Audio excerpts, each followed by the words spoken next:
दोस्तों, धनवान कौन नहीं होना चाहता है। धन की देवी लक्ष्मी की कृपा से ही धन की प्राप्ति होती है।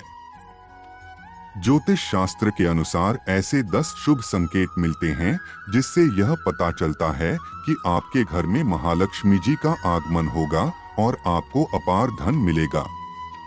इसे आप अच्छा समय आने का संकेत भी मान सकते हैं।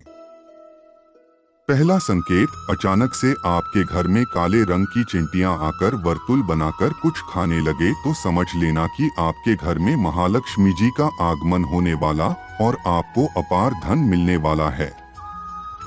ऐसे में उन चिंटियों को नमस्कार करें और उन्हें शक्कर मिला आटा खिलाएं।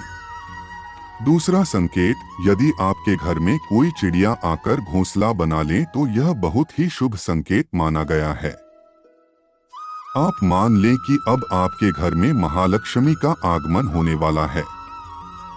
तीसरा संकेत, घर में यदि अचानक 3 छिपकलियां एक ही स्थान पर दिखाई दें तो यह बहुत ही शुभ माना जाता है।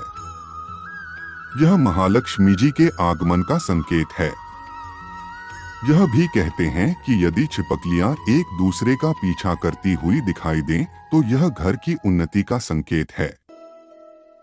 दीपावली के दिन तुलसी के पौधे में छिपकली का दिखाई देना तो अत्यंत ही शुभ माना जाता है। यह अपार धन मिलने का संकेत है।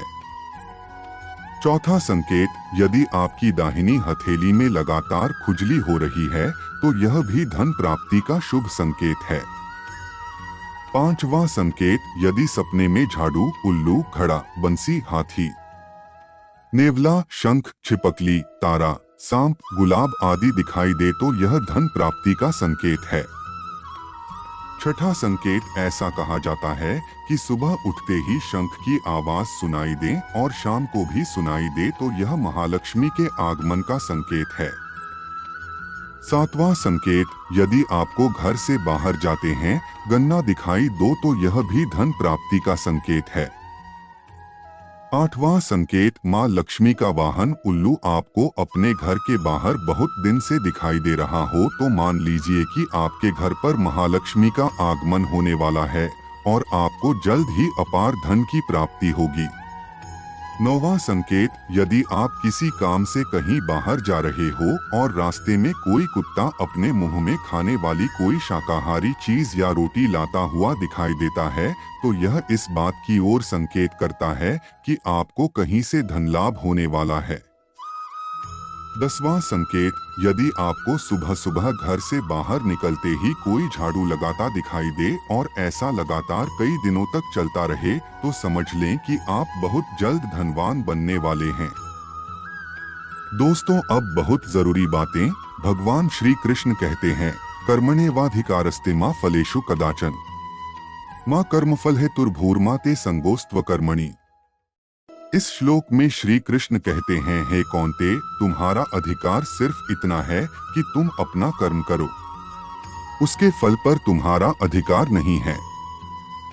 तुम्हें तुम्हारे कर्म का क्या फल देना है ये मेरे इच्छा पर निर्भर है। तुम्हें फल देना मेरा अधिकार है। तुम सिर्फ अपना कर्म करो। तो दोस्तों, हमारे बताए गए 10 संकेत तभी काम आएंगे जब हम अपना कर्म करेंगे। बिना कर्म किए कुछ प्राप्त नहीं होगा। पहले हमें कर्म करना है, फिर उसके फल पाने के समय ये संकेत हमको ईश्वर देते हैं।